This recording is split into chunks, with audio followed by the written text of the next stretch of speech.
Hello and a very warm welcome to latest case analysis series by Law Seekho.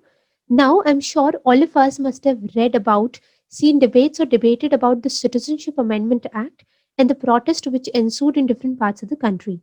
I'm making this reference because today for our discussion we'll be taking up the Supreme Court decision in the Shaheen Bagh protest case. So without further ado, let's get started.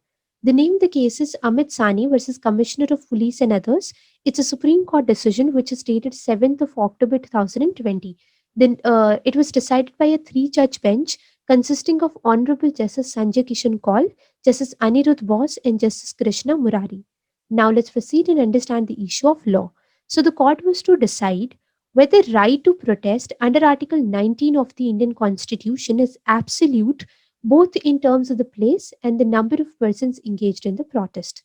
Now let's proceed and understand the brief facts of the matter.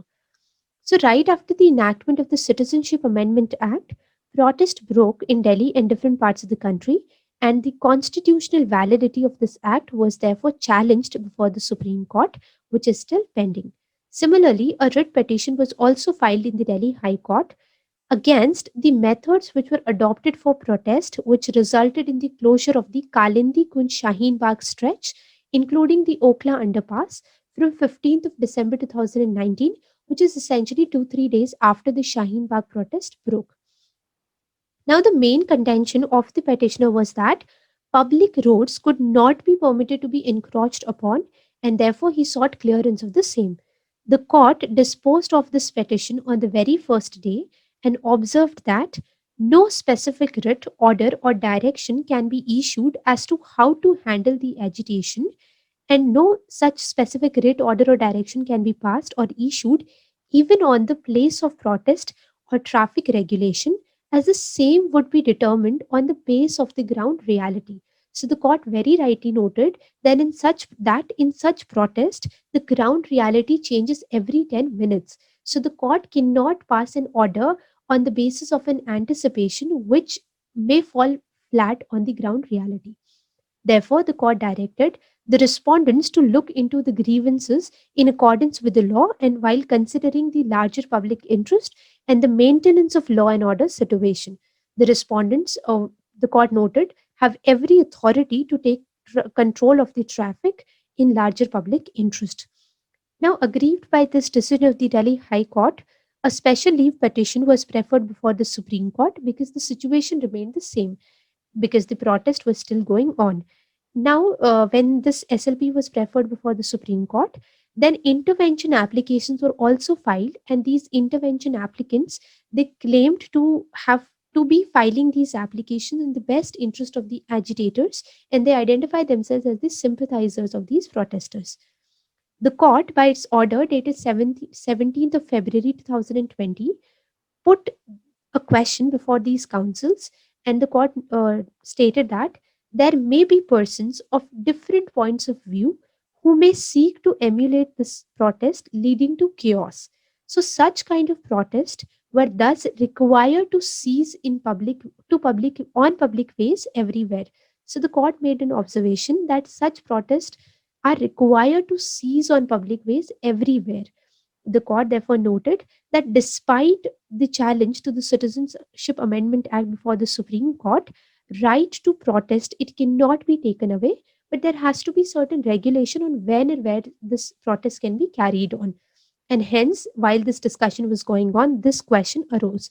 That is, where and how the protest can be carried on without public ways being affected. The court thus, in order to have the middle path, appointed two interlocutors, the first being Mr. Sanjay Hegde, who is the senior advocate in the Supreme Court of India, and Ms. Sadhna Ramchandran, who is a mediator trainer. So these interlocutors, they were appointed, and they submitted two reports. The first report was laid down before the court on 24th of February 2020. The court went through the report and came to the conclusion that there was a wide range of demands which were made by the protesters, and finding a middle path was difficult, let alone opening the blocked public ways.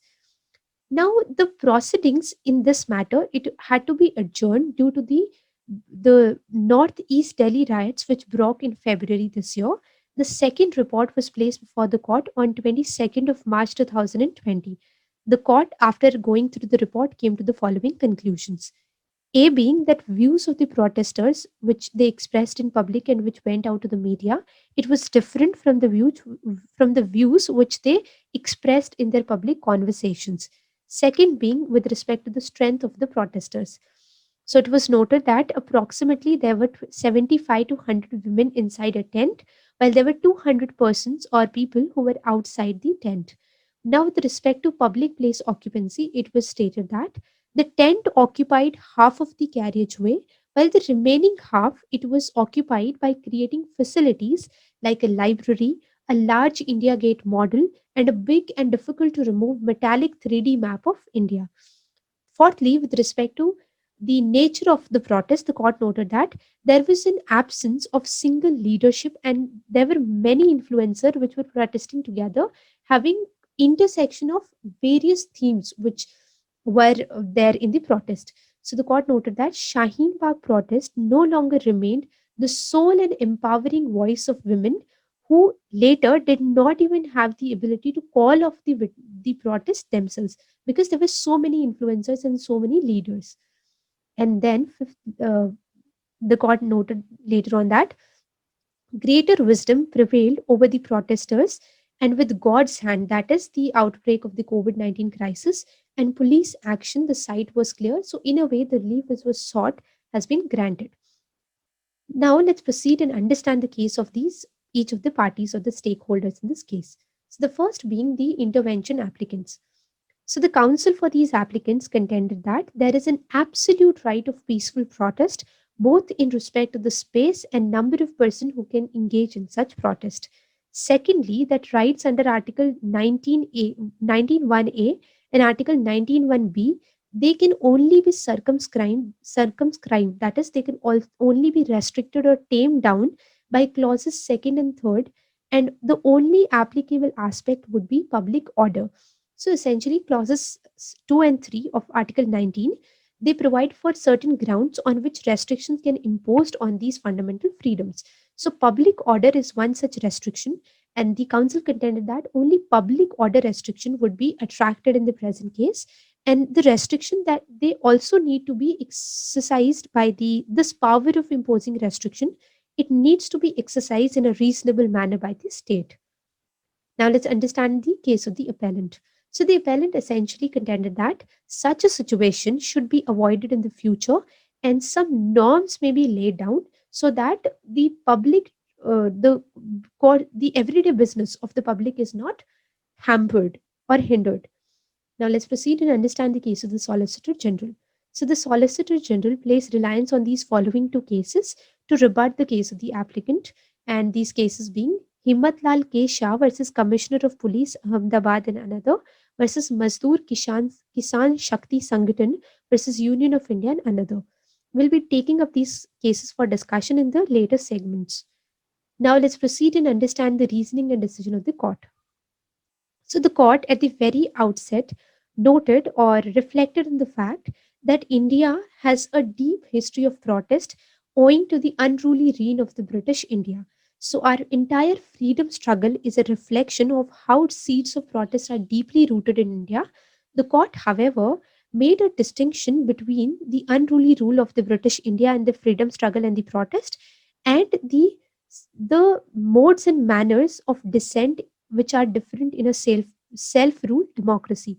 So the court noted that the modes and manner of dissent, they are different in a self-ruled democracy.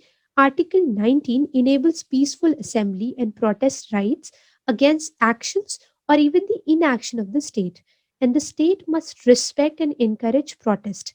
The court then delineated the provisions of Article 19, which are as follows. Article 19.1a, it provides for right to freedom of speech and expression. Article 19.1b provides for right to freedom of peaceful assembly, which has to be without arms. And the reasonable restrictions, as we've already talked about in clause 2 and 3, there are certain reasonable restrictions, and the court picked up two of them, those restrictions. So those being sovereignty and integrity of India and public order.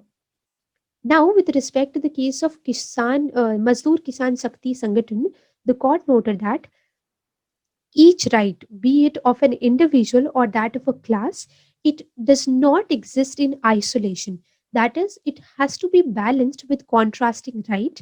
And the court stated that it made an attempt by appointing the interlocutors, which was in fact an out of box solution, an attempt actually to arrive to a solution in which the rights of the protesters and that of the commuters is balanced. Therefore, then the court proceeded further and made its observation with respect to the place of protest. So, while appreciating right to peaceful protest, the court noted unequivocally made clear that public ways and public space does not cannot be occupied in such a manner, and that too indefinitely. So, democracy and dissent they go hand in hand, but demonstrations expressing dissent have to be in a designated place alone. Then, while making a reference to the case of Himmat Lal, the court noted that the present case was not even one of protest taking place in an undesignated area, but was a blockage of a public way which caused grave inconvenience to the commuters. Indeterminable number of people cannot assemble wherever they choose to protest. Then the court proceeded and dwelt on how technology has aided and also evaded the space of dissent. So now let's proceed and understand what the court noted with respect to this aspect. So the court noted that we live in a technological era, and technology can empower and weaken a social movement at the very same time. The ability to scale up quickly using digital infrastructure has empowered movements to embrace their often leaderless aspirations and evade the usual restrictions of censorship. But it has a flip side, which is that it is fraught with dangers because it can lead to creation of highly polarized environment, leading to parallel conversations running with no constructive outcome, which is evident. Then the court noted with respect to the present case that these both scenarios of having up and down side of the technology, it was present in the Shaheen Bagh case as well. And the court noted that the Shaheen Bagh protest, it started out as a protest against the Citizenship Amendment Act. Then it gained momentum. Then it became a movement of solidarity for women and their cause. But then it came with its own fair share of chinks, as has been opined by the interlocutors, and it caused inconvenience to the commuters. Therefore, answering the issue of law in negative, the court held that such kind of occupation of public ways, whether at the site in question or anywhere else for protest, is not acceptable, and administration ought to take action to keep the areas clear of encroachments or obstructions.